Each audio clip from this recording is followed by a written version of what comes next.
Chers amis téléspectateurs et téléspectatrices, c'est avec un grand plaisir que nous revenons sur vos écrans après une longue absence.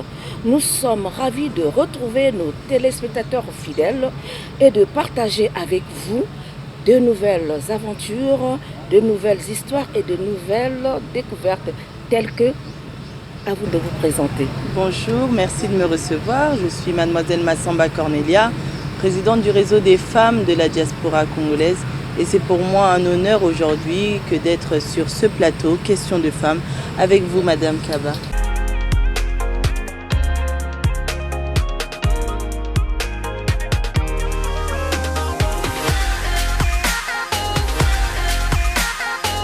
Dites-nous, madame, quel est votre rôle au sein du réseau des femmes de la diaspora? Alors mon rôle, écoutez, donc je suis la présidente, mais mon rôle est vraiment donc d'accompagner les femmes de la diaspora dans leurs projets afin de contribuer au développement économique du bassin du Congo, de l'Afrique en général. Quelles sont les missions de votre organisation et quels sont ses objectifs? Alors nos missions, c'est vraiment, si vous voulez, accompagner les femmes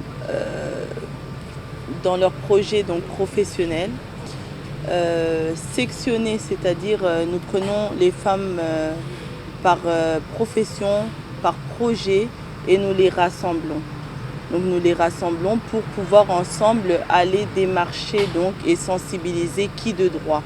Donc les institutions, les banques et les décideurs. Voilà, mais quels sont les principaux défis auxquels les femmes sont confrontées selon vous? Les femmes de la diaspora, bien sûr. Effectivement. Alors, c'est vrai qu'il est vrai que les défis auxquels nous sommes confrontés pour la plupart, je dirais que c'est le premier défi, c'est un défi que toutes les femmes rencontrent et ça, je pense que c'est partout dans le monde. Donc nous, les femmes, nous avons plusieurs casquettes. Donc nous sommes des mères, nous sommes des épouses, nous sommes des entrepreneurs, des femmes d'affaires, des salariés, en fait, qu'importe. Et donc pouvoir jongler entre la vie personnelle et la vie professionnelle, parfois ça peut être très dur.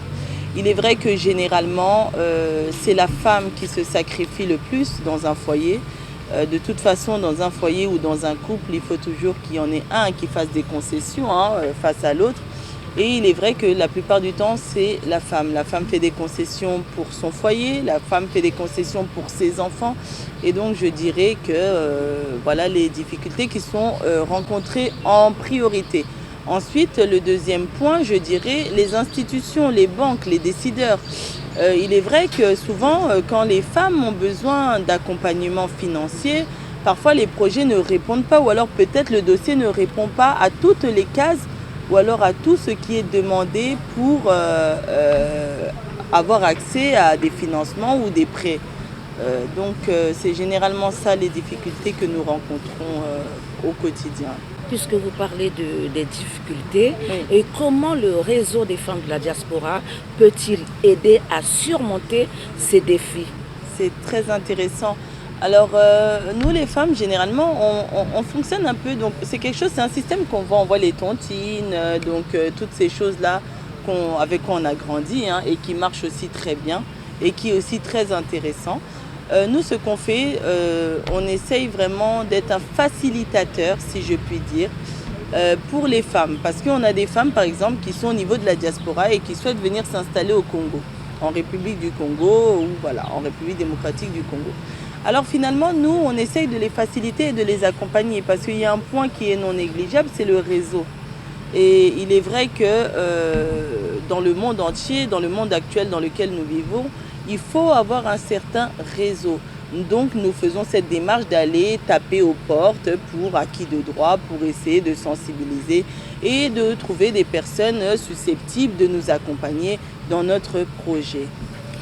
Mais quels sont les projets ou initiatives que le réseau des femmes de la diaspora a déjà mis en place pour soutenir les femmes? D'accord. Alors écoutez, sur la place de Paris, là on est à notre troisième activité. La première activité, elle a eu lieu sur la place de Paris. Ça a été une bouteille jetée à la mer parce que si je dois reprendre la jeunesse, je dirais que ce réseau il a été initié, donc déjà il est érigé par une association qu'on appelle Esport Yamboka qui existe depuis mai 2019 et ce réseau est né en juillet 2024. Pourquoi est-ce que ce réseau est né?